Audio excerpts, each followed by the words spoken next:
Hello, my dear students. You are welcome in RK Institute. I am Dr. RK Saini, and today I am going to discuss Vesper theory. Valence shell electron pair repulsion theory. पूरा नाम रहेगा valence shell electron pair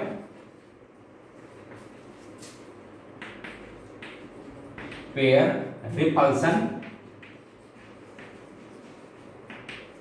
theory. देखो इसका introduction समझा दूं पहले तो इसका पूरा नेम मैंने आपको समझा दिया। वैलेंस सेल किसको कहते हैं आप? आउटर मोस्ट सेल को, जिसमें इलेक्ट्रॉन जो भी जिसमें कोई सेंट्रल एटम बॉन्ड बनाता है उसको बॉन्डिंग इलेक्ट्रॉन जिसमें होते हैं उसे कहते हैं वैलेंस सेल। इलेक्ट्रॉन पेयर दो तरह के होते हैं, एक को तो कहते हैं बॉन्ड पेयर जिसमें दोनों न्यूक्लियस के बीच में मिलता है बॉन्डेड एटम को, उसको कहते हैं बॉन्ड पेयर, और एक कहते हैं लोन पेयर या अनशेयर्ड पेयर ऑफ इलेक्ट्रॉन जो बॉन्डिंग में पार्टिसिपेट नहीं करता, जिसको आप बोल देते हो लोन पेयर। इसको कहते हैं दोस्तों बॉन्ड पेयर जो बॉन्ड बना लेता है, और जो अनशेयर्ड इलेक्ट्रॉन पेयर होता है उसको कहते हैं लोन पेयर। रिपल्सन का मतलब इनमें रिपल्सन की बात करती है। ये तो इसका इंट्रोडक्शन। अब सुनो आप ध्यान से, इस थ्योरी को प्रपोज किया था Gillespie and Nyhoff, proposed by Gillespie and Nyhoff. अच्छा, क्या काम आते हैं सुन लो, इसका एम सुनिए। इन केस ऑफ इर्रेगुलर और डिस्टॉर्टेड मॉलिक्यूल, तो मुझे बताओ हाइब्रिडाइजेशन में किसे कहते हैं आप इर्रेगुलर और डिस्टॉर्टेड मॉलिक्यूल? तो मैंने दो लाइन बोली थी, दो कंडीशन हो सकती हैं। If bond pair and lone pair both are present in the valence cell, bond pair and lone pair both are present in the valence cell of central atom, एक कंडीशन। और if in case of all bond pairs but bonded atom are different, सभी bond pair हो सकते हैं लेकिन bonded atom कहते हैं different, then such type molecules are known as irregular और डिस्टॉर्टेड एंड देयर शेप, ध्यान से सुनना, and their shape is not identical to the geometry of hybrid orbital. अब मुझे एक बात समझाओ, what do you means by geometry? Arrangement of hybrid orbital in space. For example, geometrical arrangement of hybrid orbital in space is tetrahedral in case of H2O। ध्यान से देखिए आप, अब आप समझते जाना। Geometrical arrangement of hybrid orbitals in space in case of H2O is tetrahedral। sp3 निकाला था आपने, tetrahedral, but the shape of water molecule, जब मैं इसमें एक्सरे क्रिस्टलोग्राफी डालूंगा तो पता है किस कैसी दिखाई देगी? इट इज बी शेप, ऐसे लिख सकते हो या इस तरह से, ये ऑक्सीजन और दो हाइड्रोजन, तो कैसा दिखाई देता है आपको? ये V shape, and the shape of H2O molecule is V shape. इसका मतलब है जब आप इसकी शेप चेक करोगे ना तो आपको क्या दिखाई देते हैं एक्सरे क्रिस्टलोग्राफी में? सेंट्रल एटम और उससे बॉन्डेड एटम, यानी आपको केवल बॉन्ड ये नहीं दिखाई देता। तो कैसा हुआ H2O? V शेप, एंड इस ज्योमेट्रिकल अरेंजमेंट इज टेट्राहेड्रल, इसे कहते हैं शेप एंड ज्योमेट्रिकल अरेंजमेंट।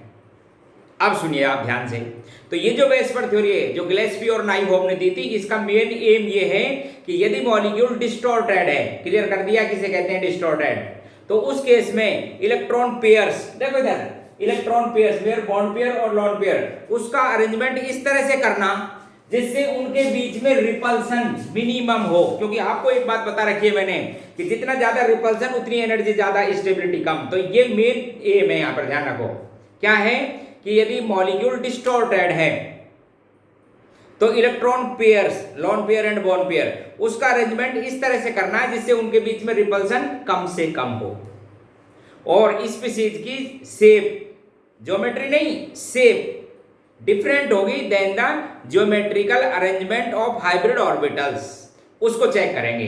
तो इसके कुछ पॉइंट है वो मैं आपको समझा देता हूं। देखो इस बैलेंस, ये जो वेस्पर थ्योरी, इसके दो तीन पॉइंट सुनिए ध्यान से। इंट्रोडक्शन तो यहां समझ बैठ गया होगा आपको। अब सुनो आप, देखो इसका पहला पॉइंट तो यही सुन लीजिए। इसका पॉइंट जैसे फर्स्ट की बात करूं तो इन केस उस हाइब्रिडाइजेशन वाला ही पॉइंट बोल देता हूं जिससे थोड़ा और क्लियर हो जाए। पहला पॉइंट तो ये बोल रहा हूं, in case of regular species, बताओ मुझे किसे कहते हैं regular? Only bond pairs present in the valence cell of central atom and all bonded atom are identical, then species is known as regular और symmetrical, and then their similar to the orientation of hybrid orbital in space means equal या identical to their geometry. For example देखो इधर, for example methane is a regular tetrahedral geometry.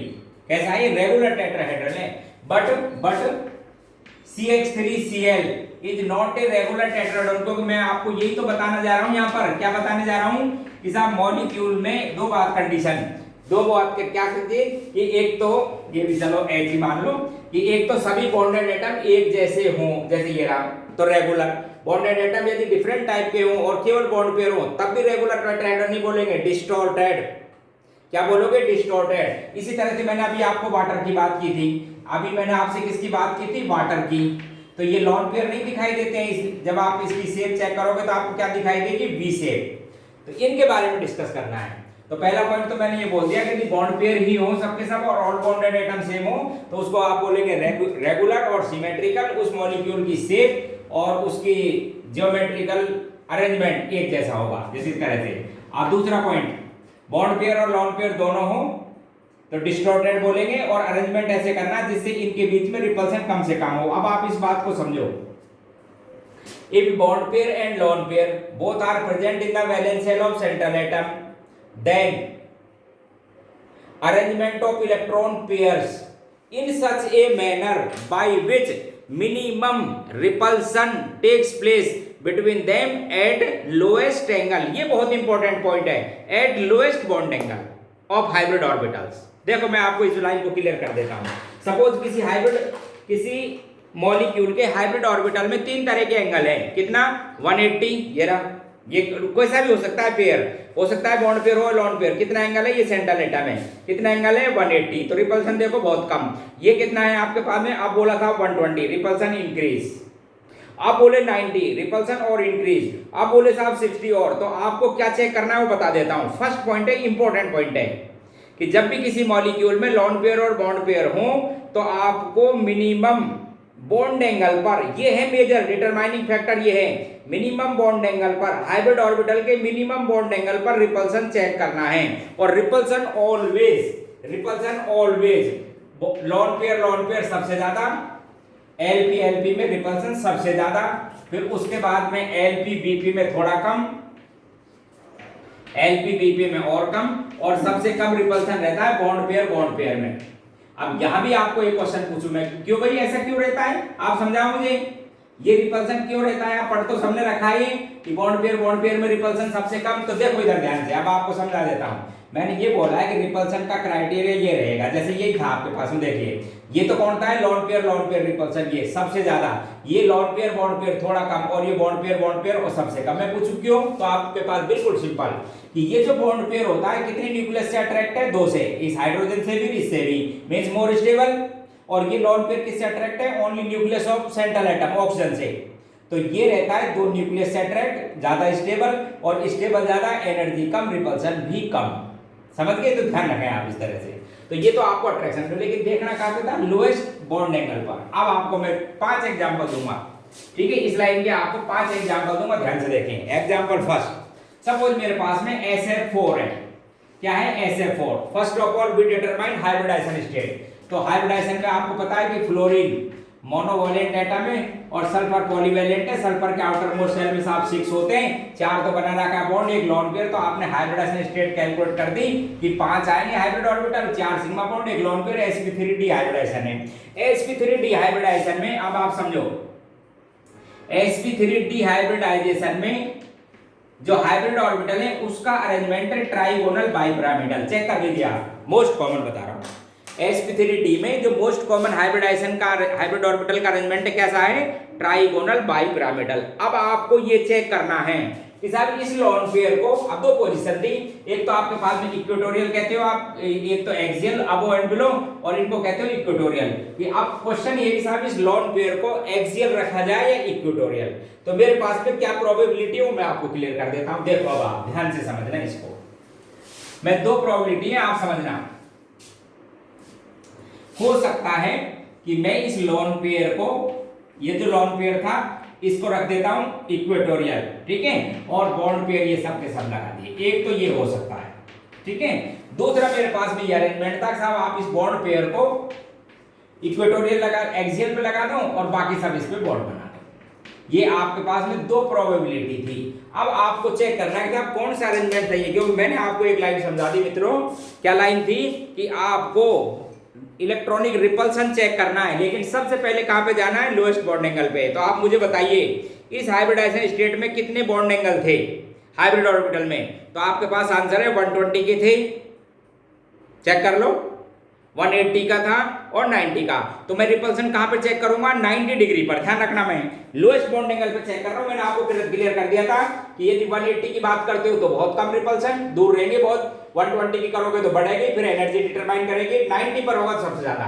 तो मैं 90 degree पर, यहां देखिए मैं 90 डिग्री पर चेक करूंगा इलेक्ट्रॉनिक रिपल्सन। सबसे पहले एलपी चेक करूंगा, तो दो एलपी है ही नहीं, तो मैं चेक करता हूं साहब एलपीबीपी कि इस स्ट्रक्चर में एलपीबीपी कितने रिपल्सन है। देख लो तो बात 90 पर एक और एक ये दो, ये भी हाइब्रिड ऑर्बिटल की बात कर रहा हूं। तो एलपीबीपी रिपल्सन इस स्ट्रक्चर फर्स्ट में 90 डिग्री पर कितने, दो। एक बार वापस चेक कर लो, ये भी 90 पर है, ये भी 90 पर है। इसमें चेक करता हूं, देखो ये ऐसे समझना, ये यहां पर है तो ये एंगल भी 90 का है, ये भी 90 का, ये भी 90 का। तो यहां पर कितने हैं, तीन। इसका मतलब स्ट्रक्चर फर्स्ट करेक्ट है, second one is incorrect. Therefore, the shape of SF4 molecule, देखिए the shape of SF4 molecule is not trigonal bipyramidal, hybrid orbital के जैसी नहीं, but it is known as seesaw।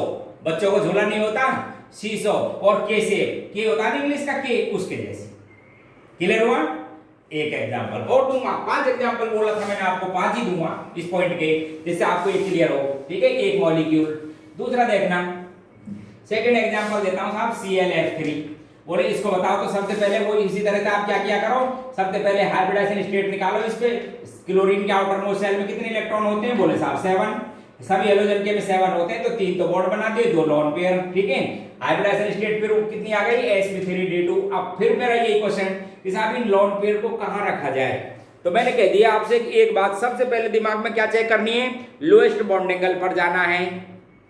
फिर क्या चेक करना है, electronic repulsion, किसके बीच में, इलेक्ट्रॉन पेयर में। सबसे पहले किसको चेक करेंगे, एलपी है तो सबसे फर्स्ट डिसाइड वो करेगा, वो नहीं है तो एलपीबीपी। जैसे पहले वाले एग्जांपल में एलपी नहीं था, मैंने एलपीबीपी से लिया, और वो भी नहीं है तो फिर रेगुलर हो जाएगा, जिसको बीपीबीपी कहते हो। ठीक है, तो देखो मैं इसकी भी 3 स्ट्रक्चर लिख सकता हूं आपको। देखिए इसकी 3 स्ट्रक्चर, क्या स्ट्रक्चर 3 की, एक तो हो सकता है कि मैं ये जो लोन पेयर थे, इन दोनों लोन पेयर को एक्सियल रख देता हूं और 3 फ्लोरीन यहां लगा देता हूं। देखना मैं प्रोबेबिलिटी, हो सकता है साहब फर्स्ट लिखे आप, हो सकता है कि मैं एक एलपी को एक्सियल और एक को लिख देता हूं इक्वेटोरियल, एक को एक्सियल और एक को क्या लिख देता हूं, इक्वेटोरियल बना सकता हूं। ये लो, ये सेकंड कंडीशन। एक और हो सकती है थर्ड कंडीशन कि साहब आप क्या करो, इन दोनों को इक्वेटोरियल रख दो। आप क्या करो, इन दोनों लोन पेयर को कहां रख दीजिए, इक्वेटोरियल। तो मेरे पास में वापस देखो, आप खुद बना के देखा करो। बोले साहब ये 3 प्रोबेबिलिटी है आपके पास, maybe both lone pair occupy axial position, maybe both lone pair occupy equatorial, और maybe 1 axial and 1 equatorial. ठीक है, 3। अब आपको फिर वही लाइन मैं यहाँ पे आपको क्लियर कर देता हूँ, और मैंने देखा है मैक्सिमम स्टूडेंटों को ये बात समझ ही नहीं बैठती, भेजे में ही नहीं घुसती कि क्या करना है। तो आप सबसे पहली लाइन चेक करेंगे electronic repulsion eight lowest angle. जैसे ये 180 का एंगल है सेंट्रल एटम, अरे क्या चेक करना है, मिनिमम रिपल्सन, इससे कौन सी एनर्जी आएगी। अब चेक करो, अब चेक करो। तो आपको कितने पर चेक करना था, 90 डिग्री पर सबसे पहले, क्योंकि इस हाइब्रिडाइजेशन में 3 एंगल है। तो आप चेक कीजिए 90 डिग्री पर, और बताओ मुझे 90 डिग्री पर एलपी रिपल्सन है क्या इसमें। बोले नहीं है, नहीं है। इसमें है, यस, इसलिए ये नहीं हो सकती किसी भी हालत में, काट दो इसको। इसमें 90 डिग्री पर नहीं है, तो ये भी हो सकती है। देखो एक बार ध्यान से सुनो, फर्स्ट आप 90 डिग्री पर एलपी चेक करना, तो आप बोलेंगे साहब ये सेकंड स्ट्रक्चर तो पॉसिबल ही नहीं है, क्योंकि मैक्सिमम रिपल्सन है एलपी सबसे ज्यादा होता है 90 पर, नहीं बात करनी। अब साहब अब बात करते हैं, ये किसकी बात हो गई, अब इन दोनों में एलपी नहीं था। अब आप बात करेंगे 90 डिग्री पर एलपीबीपी की। 90 डिग्री पर एलपीबीपी बताओ कितने, देखो ध्यान से इधर देखिए, ये 90 डिग्री है, ये इसके साथ 90 डिग्री। तो एक 90 डिग्री, 2 और 3 इस तरह से, तो 90 डिग्री पर यहाँ पर 6 एलपीबीपी रिपल्सन है इस स्ट्रक्चर में। इसमें चेक कराता हूँ, देखो सर एक ये 90 पर है और एक नीचे वाला भी 90 पर है, ठीक उसी तरह से इसके रेस्पेक्ट में ये भी 90 है और ये भी 90 है, तो यहाँ पर कितने 4, ये ज्यादा स्टेबल बजाय इसके। देखो कितना बढ़िया आंसर आया। एंड हेंस मॉलिक्यूल, अब मैं पूछूं आपसे शेप कैसी दिखाई देगी, बोले साहब टी शेप, इंग्लिश का टी, ये नहीं दिखाई देते हैं, हालांकि एग्जैक्ट रेगुलर टी नहीं होता है क्योंकि एलपीएलपी का रिपल्सन थोड़ा डोमिनेंट होता है, इसलिए बॉन्ड भी थोड़े से ये बेंड हो जाते हैं और ये एंगल एग्जैक्ट 90 नहीं रहेगा, कुछ कम रहेगा, एग्जैक्ट 90 नहीं कुछ कम, तो आप इसको वैसे बोलेंगे टी या डिस्टॉर्टेड टी। क्लियर हो गया ना? ठीक, एंगल भी चेक कराऊंगा आपको। दूसरा एक एग्जांपल और दूंगा, देखो इसी का एक एग्जांपल और देता हूं, ये वेस्टवर्थ थ्योरी है, बड़े इंपॉर्टेंट थ्योरी है, आप समझिए। ये लिखा साहब XeF2, फिर उसी तरह से आप क्या करो साहब, सेंट्रल एटम में जीनोन के आउटर मोस्ट शेल में आपको पता है कितने इलेक्ट्रॉन होते हैं, 8 इलेक्ट्रॉन है, जिसमें से 6 तो ये बच गए, 2 ये, ठीक है, बॉन्ड पेयर बना लिए, 8 इलेक्ट्रॉन, तो यहाँ भी हाइब्रिडाइजेशन स्टेट है, sp3di 5 हो गए ना हाइब्रिड ऑर्बिटल। तो इसकी भी मैं आपको बता देता हूँ, 3 स्ट्रक्चर पॉसिबल है मेरे पास, मुझे चेक करना है कि लोन पेयर और बॉन्ड पेयर किस जगह लगाए जाएंगे, तो आप 3 जो पॉसिबल स्ट्रक्चर है वो बना के दिखा देता हूँ। जैसे आप ये 3 आपके पास, इसके भी पॉसिबल स्ट्रक्चर थी, देखो कौन कौन से पॉसिबल हो सकता है। दोनों जो बॉन्ड पेयर है उनको लगा देता हूँ एक्सियल और लोन पेयर को लगा देता हूँ इक्वेटोरियल, एक पॉसिबिलिटी। दूसरी में क्या करो आप, ठीक उसी तरह से 3 प्रोबेबिलिटी है आपके पास में, एक बॉन्ड पेयर रखो एक्सियल, एक रखो इक्वेटोरियल और बाकी सबको लोन पेयर लिख दो। आप एक बार बना के देखा करो। और थर्ड प्रोबेबिलिटी है कि दोनों जो बॉन्ड पेयर है उनको आप कहां पर रख दीजिए, इक्वेटोरियल रख दीजिए और लोन पेयर को एक्सियल, एक एक्सियल, 2 तो एक्सियल हो जाएंगे और एक इक्वेटोरियल। ये 3 प्रोबेबिलिटी है मेरे पास। क्या प्रोबेबिलिटी थी, both bond pair axial, 1 axial 1 equatorial and both bond pair are equatorial, ठीक है। तो मुझे फिर वही लाइन, मुझे सबसे पहली बात 90 डिग्री पर ही बात करनी पड़ेगी, सबसे पहले एलपीएलपी चेक करूंगा। इसमें है कोई एलपीएलपी 90 डिग्री पर है क्या, एलपीएलपी 90 पर नहीं है, एलपीएलपी 120 पर है। इसमें है नहीं है देखो ये रहा, मत बनाओ। इसमें है, बोले बहुत से, मत बनाओ, बस तो एक ही आंसर आ गया, ये दिशा। क्या बोलोगे आप इसको, लीनियर। क्या बोलोगे, लीनियर। बॉन्ड एंगल कितना 180। तो एक तो मेरे पास में ये एग्जांपल था, मैंने आपको वेस्टवर्थ थ्योरी के पॉइंट चल रहे हैं, एक पॉइंट क्लियर किया है। क्या कहता है वो, कि आप क्या करना, इलेक्ट्रॉन पेयर को इस फैशन में अरेंज करना जिससे उनके बीच में रिपल्सन कम से कम हो, एट लोएस्ट एंगल पर, बॉन्ड एंगल पर चेक करना ऑफ हाइब्रिड ऑर्बिटल्स, जैसे कुछ एग्जांपल्स, ठीक है। दूसरा अगला पॉइंट बताता हूं वेस्टवर्थ थ्योरी का, देखो पॉइंट नेक्स्ट, वेस्टवर्थ थ्योरी का पॉइंट नेक्स्ट है बॉन्ड एंगल के बारे में। देखिए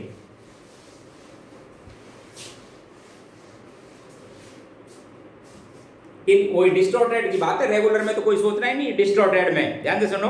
if electronegativity of central atom, ध्यान से सुन लो, if electronegativity of central atom is greater than bonded atom, ध्यान से सुनिए, electronegativity of central atom is greater than bonded atom, ये कोई बॉन्डेड एटम था इस तरह से, is greater than bonded pair are more close toward the central atom, और जैसे ही बॉन्ड पेयर मोर क्लोज आएंगे they have high tendency for spreading. क्या कह दिया आप, ध्यान से सुनो, क्या कह दिया कि सेंट्रल एटम की इलेक्ट्रोनेगेटिविटी ज्यादा हो, if electronegativity of central atom is greater than bonded atom. अच्छा, जब इलेक्ट्रोनेगेटिविटी ज्यादा रहेगी तो उसके ज्यादा पास में रहेंगे, इलेक्ट्रोनेगेटिविटी तो अट्रैक्ट करने की कैपेसिटी है। अच्छा, जितने ज्यादा क्लोज रहेगा बॉन्ड पेयर सेंट्रल एटम के, तो उनमें स्प्रेडिंग टेंडेंसी, स्प्रेड होने की टेंडेंसी ज्यादा, और स्प्रेडिंग टेंडेंसी ज्यादा तो बॉन्ड एंगल भी ज्यादा। बहुत इंपॉर्टेंट पॉइंट है। If electronegativity of central atom is greater than bonded atom, then bond pair are more close toward the central atom, therefore they have high tendency of spreading and hence high bond angle. For example, देखिए ये check करो पहले, तो आप इसी की check कर लेते हैं। एक तो H2O, एक साथ बहुत सी फैमिली में आते रहते हैं, H2 ऑक्सीजन फैमिली की बात करता हूँ, ऑक्सीजन सल्फर सिलेनियम वगैरह इस तरह से हैं, इस तरह से। बोले साहब बताओ इनमें बॉन्ड एंगल। अब सबसे पहली लाइन, आपको सबसे पहला पॉइंट तो मैं क्लियर कर देता हूँ कि LP-LP रिपल्सन डोमिनेंट होता है बजाय LP-BP के या BP-BP के, इसलिए इन सब का बॉन्ड एंगल, इन सभी का बॉन्ड एंगल लेस होगा in comparison to 109 degree and 5 minute. ये क्यों नाम दिया? क्योंकि sp3 था इस पे, बाकी इनका 92 के आसपास होता है या 90। तो सबसे पहली लाइन तो ये। फिर आप क्या चेक करोगे कि ऑक्सीजन की इलेक्ट्रोनेगेटिविटी। अब देखो इस डाउन द ग्रुप जाने पर इलेक्ट्रोनेगेटिविटी डिक्रीज, इसका मतलब ऑक्सीजन की इलेक्ट्रोनेगेटिविटी ज्यादा सल्फर से, सिलेनियम, टेलुरियम से। जब इलेक्ट्रोनेगेटिविटी ज्यादा तो बॉन्ड पेयर सेंट्रल एटम के ज्यादा क्लोज, और जितने क्लोज स्प्रेडिंग टेंडेंसी ज्यादा, इसलिए इन सब में हाई बॉन्ड एंगल किसका होगा? H2O का। इस H2O का बॉन्ड एंगल होता है 104 डिग्री एंड 5 मिनट, इसका नियरली 92 डिग्री, इसका और भी कम होता है, ऐसे कम होता होता लास्ट में 90 के आसपास आ जाता है। तो ये मेरे पास बेसफोर्ड थ्योरी का पॉइंट था। और देखो, और देखिए बॉन्ड एंगल से रिलेटेड बहुत से क्वेश्चन समझाता हूं। इसी तरह से आपसे कोई बात करे साहब, एक तो H2O और एक अमोनिया, इनमें बॉन्ड एंगल को कंपेयर करो आप, ठीक है? तो कर रहा हूं मैं आपको, देखो इधर कंपेयर, बॉन्ड एंगल कंपेयर कर रहा हूं, एक तो अमोनिया में और एक H2O में। अच्छा, आपको ये क्लियर कर दिया था कि इनकी हाइब्रिडाइजेशन स्टेट जरूर sp3 है, लेकिन ये आपको कैसा दिखाई देता है? V shape. वी शेप भी बोलते हैं, बेंट भी कहते हैं, क्यों भाई? बेंट शेप भी कहते हैं या एंगुलर भी कहते हैं, एंगुलर, एंगल बना हुआ ना ये। अच्छा, अमोनिया में टेट्राहेड्रल हाइब्रिड ऑर्बिटल का अरेंजमेंट है, बट मॉलिक्यूल कैसा था? पिरामिडल। आपको क्लियर किया था कल इससे पहले, कैसा मॉलिक्यूल है? पिरामिडल। पिरामिडल का मतलब समझा दिया था ना, जैसे सेंट्रल एटम नाइट्रोजन, उसके 3 H जुड़े हुए हैं ऐसे, 3 H, एक जब बोर्ड पे रखोगे तो पिरामिड जैसा बन जाता है, पिरामिडल शेप है। बोले साहब अब बॉन्ड एंगल को कंपेयर करो, तो देखो इधर इसमें LP-LP रिपल्सन, इसके अंदर कौन सा है? LP-BP repulsion. ये LP, ये BP, ये ज्यादा डोमिनेंट, इसलिए मॉलिक्यूल ज्यादा बेंड हो जाएगा, तो इसका bond angle 104 degree and 5 minute कम रहेगा बजाय इससे, इसका एंगल रहता है 107 डिग्री। तो यहाँ पर रिपल्सन LP-BP और यहाँ पर LP-LP ज्यादा डोमिनेंट, इसलिए बॉन्ड एंगल और कम हो जाएगा। और दिखाता हूं आपको कुछ एग्जांपल्स, देखिए आप, और देखो बॉन्ड एंगल के एग्जांपल्स देखिए आप। एक लिखा था मैंने OF2 और एक लिखा था OCl2 और एक और लिख देता हूं H2O। बोले साहब इनका बॉन्ड एंगल कंपेयर करके दिखाओ, तो आप समझना इधर इसका बॉन्ड एंगल, बोलो हाइब्रिडाइजेशन स्टेट। बोले साहब तीनों में sp3 है, चेक करते जाना, तीनों में हाइब्रिडाइजेशन स्टेट कितनी है? sp3, चेक कीजिए, तीनों में हाइब्रिडाइजेशन स्टेट कौन सी थी? sp3, इधर भी। तो साहब अब बताओ इसके अंदर बॉन्ड एंगल। आप देखना, बहुत इंटरेस्टिंग और इंपॉर्टेंट क्वेश्चन है। आपको एक लाइन बताई थी दोस्तों, फिर क्लियर कर देता हूं।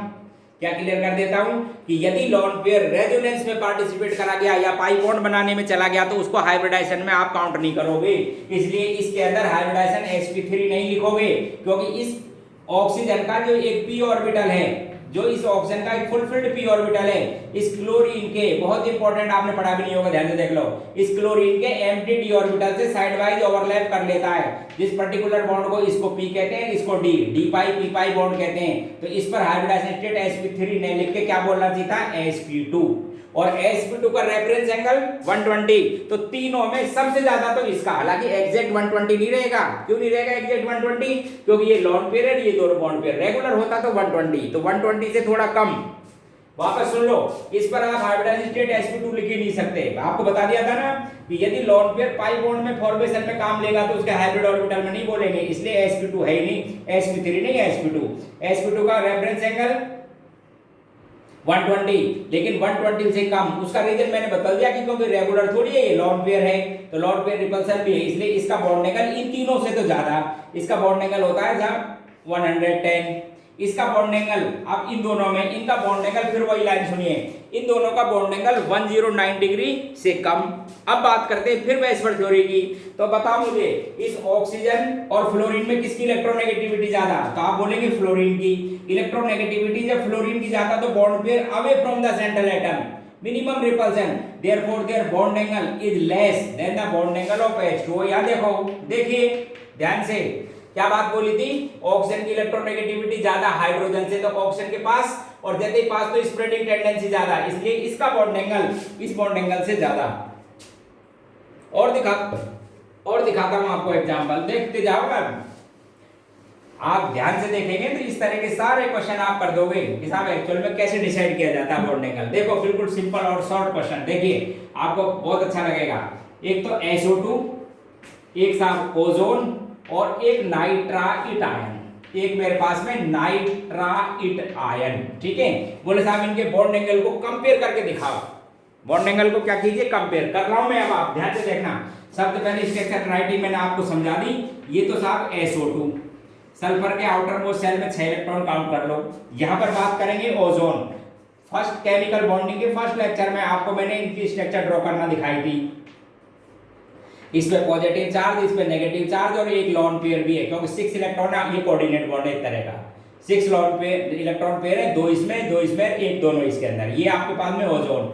ये नाइट्राइट, ये साहब नाइट्राइट आयन, नाइट्रोजन के आउटर मोस्ट सेल में यहां पर भी 5 इलेक्ट्रॉन होते हैं। देख लो ऑक्टेट सबका कंप्लीट है। अच्छा सभी में ध्यान से देखिए, सभी में sp2 हाइब्रिडाइजेशन है। किसी का बॉन्ड एंगल भी एग्जैक्ट 120 नहीं हो सकता,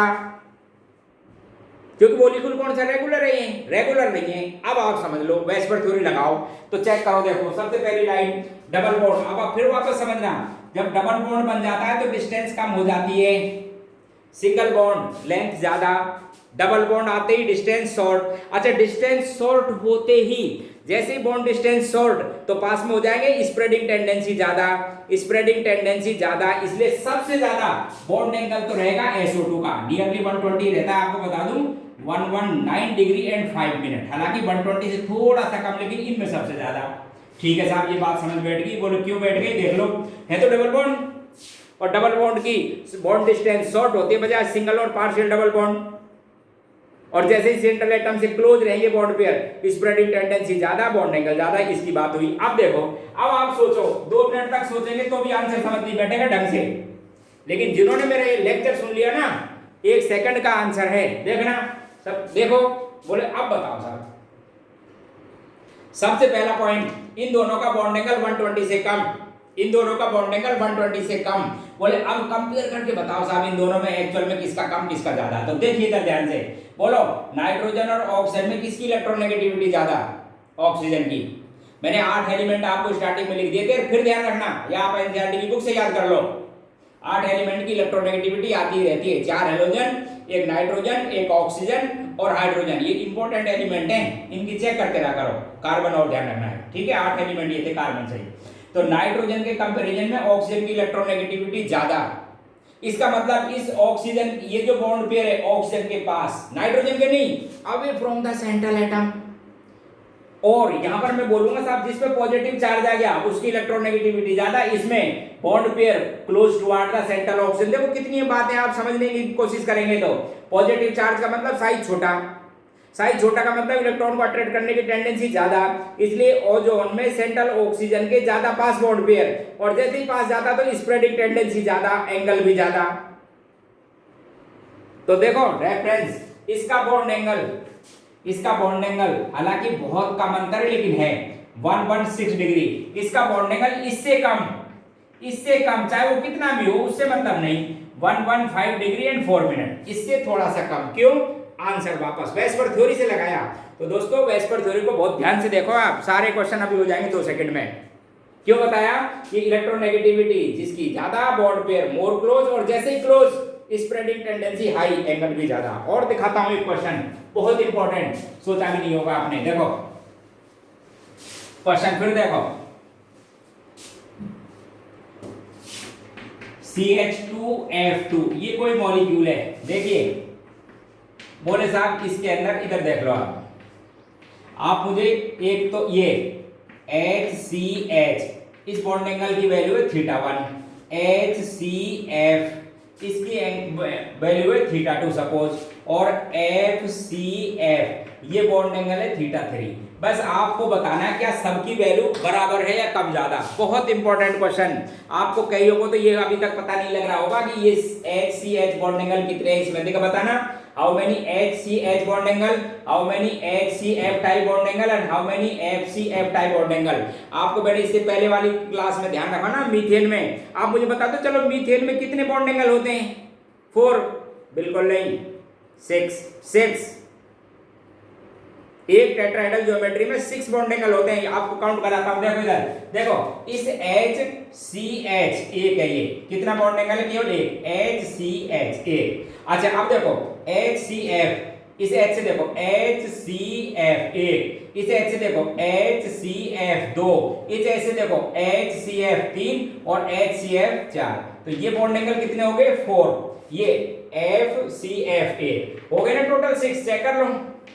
तो एक टेट्राहेड्रल ज्योमेट्री में 6 बॉन्ड एंगल होते हैं। अब देखो साहब वैल्यू, बात करते हैं इसकी। इसका नाम मैंने बोला θ1, इसका बोला था साहब θ2, इसका बोला θ3। अब बताओ हाइड्रोजन, कार्बन और फ्लोरीन में किसकी इलेक्ट्रोनेगेटिविटी ज्यादा? तो आप बोलेंगे साहब फ्लोरीन की सबसे ज्यादा है, तो सिंगल ही बॉन्ड एंगल, लेकिन फ्लोरीन की इलेक्ट्रोनेगेटिविटी ज्यादा, उसके बाद कार्बन की, सबसे कम हाइड्रोजन की। इसका मतलब हुआ कि इस हाइड्रोजन और ये हाइड्रोजन के बॉन्ड पे कार्बन के बहुत क्लोज, ये और ये कार्बन के बहुत क्लोज, और जैसे ही बोल दिया आपने बहुत क्लोज, स्प्रेडिंग टेंडेंसी हाई, इसलिए एंगल भी ज्यादा। θ1 की वैल्यू सबसे ज्यादा। फिर बात करें वापस इस HF में, तो H ये तो क्लोज, ये दूर, इसलिए इसकी बाद में वैल्यू आएगी θ2, और सबसे कम बॉन्ड एंगल आएगा θ3। क्यों? क्योंकि जब फ्लोरीन की इलेक्ट्रोनेगेटिविटी कार्बन से काफी ज्यादा, और जब फ्लोरीन की इलेक्ट्रोनेगेटिविटी कार्बन से ज्यादा, तो bond pair away from the central atom, minimum repulsion, therefore the bond angle of FCF is less than all two. और देखो, देखिए बहुत इंपॉर्टेंट एग्जांपल करा रहा हूं आपको बेस्ट थ्योरी के। एक बात और सुनिए, ये तो सिंगल सिंगल बॉन्ड की बात थी, ठीक है ना। यदि कहीं पर सिंगल मल्टीपल बॉन्ड हो तो रिपल्सन ऐसे, देखो इधर single bond and triple bond का रिपल्सन सबसे ज्यादा, डबल बॉन्ड का थोड़ा कम, और सिंगल सिंगल बॉन्ड का सबसे कम। चेक करो, वही तो बात थी कि जब डबल ट्रिपल बॉन्ड बन जाता है, आप ध्यान से देखो, ट्रिपल बॉन्ड बन जाता है तो बॉन्ड एंगल पास में आ जाता है, रिपल्सन ज्यादा, ज्यादा आते ही स्प्रेडिंग टेंडेंसी ज्यादा।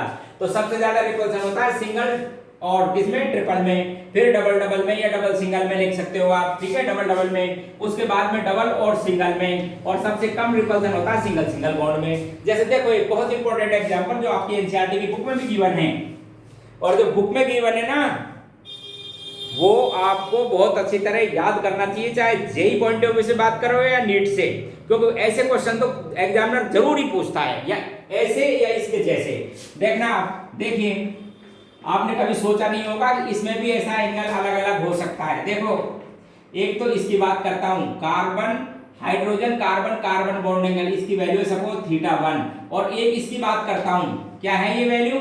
हाइड्रोजन कार्बन में पूछूं क्या? अच्छा हाइब्रिडाइजेशन स्टेट, तो आप ध्यान से देखो, हाइब्रिडाइजेशन स्टेट sp2 है क्या? एग्जैक्ट 120 के है क्या तीनों एंगल? बताना, आपको आंसर मिलेगा नहीं साहब। तीन समझ रहे हो, ये θ1 θ2 और ये θ3, ठीक है इसके जैसा। तो मैं पूछता हूं क्या 120 के हैं क्या? बोले नहीं हो सकते।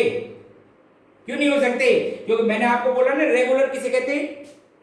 सभी बॉन्डेड एटम सेम होने चाहिए। जैसे मैं आपको बात बताता हूं BF3 एग्जैक्ट 120 के तीनों बॉन्ड एंगल, इसे कहते हैं सिमेट्रिकल मॉलिक्यूल या regular, because no lone pair present in the central atom, valence shell of central atom and all bonded atom are identical same, तब नाम है उसका।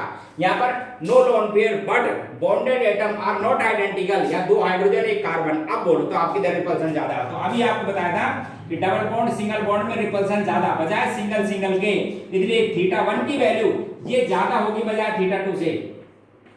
120 से थोड़ा सा ज्यादा होता है, इतना, ये थोड़ा कम होता है 180 डिग्री, 8 डिग्री के आसपास। ये क्यों ज्यादा बोला पता है? क्यों ज्यादा?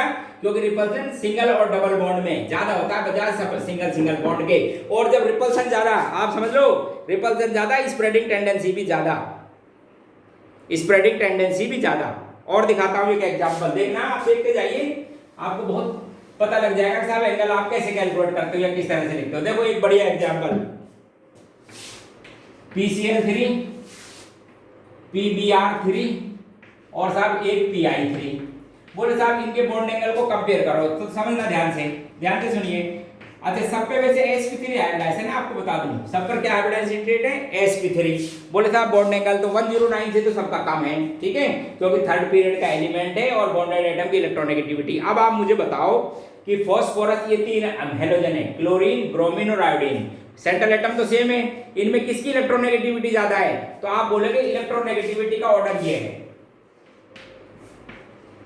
इन हैलोजेंस की इलेक्ट्रोनेगेटिविटी का ऑर्डर किया है। इसका मतलब ये जो क्लोरीन है ये बॉन्ड पेयर को अपनी ओर ज्यादा खींच ले जाती है बजाय पी से, तो bond pair away from central atom, repulsion less, bond angle भी लेस। ये लो साहब, ये लो पूछिए PCl3 का बॉन्ड एंगल चाहे कितना भी कम हो सबसे कम आएगा 101 डिग्री, थोड़ा ज्यादा 101.5 डिग्री, 101 थोड़ा सा ज्यादा है 101 डिग्री और 2 के आसपास ही हो जाता है। रीजन एक बार फिर देखो कि क्लोरीन की इलेक्ट्रोनेगेटिविटी फास्फोरस से ज्यादा, bond pair away from the central atom, less repulsion, angle भी लेस। यहाँ पर ब्रोमीन की इलेक्ट्रोनेगेटिविटी क्लोरीन से कम, इसलिए बॉन्ड पेयर फास्फोरस के ज्यादा क्लोज, रिपल्सन ज्यादा, एंगल बढ़ता गया। तो ये कुछ मेरे पास में एग्जांपल थे किसके, वेस्पर थ्योरी के। तो अब आप एक बार देख लो वेस्पर थ्योरी को, पॉइंटों को एक बार वापस रिवाइज कर देता हूं। यदि इरेगुलर मॉलिक्यूल है, इरेगुलर का मतलब समझा दिया आपको, तो अरेंजमेंट इस तरह से करना जिससे इलेक्ट्रॉन पेयर के बीच में रिपल्सन कम से कम हो। कहां चेक करेंगे, लोएस्ट बॉन्ड एंगल पर। आप बहुत से कंपाउंडों की ज्योमेट्री बना सकते हो इससे।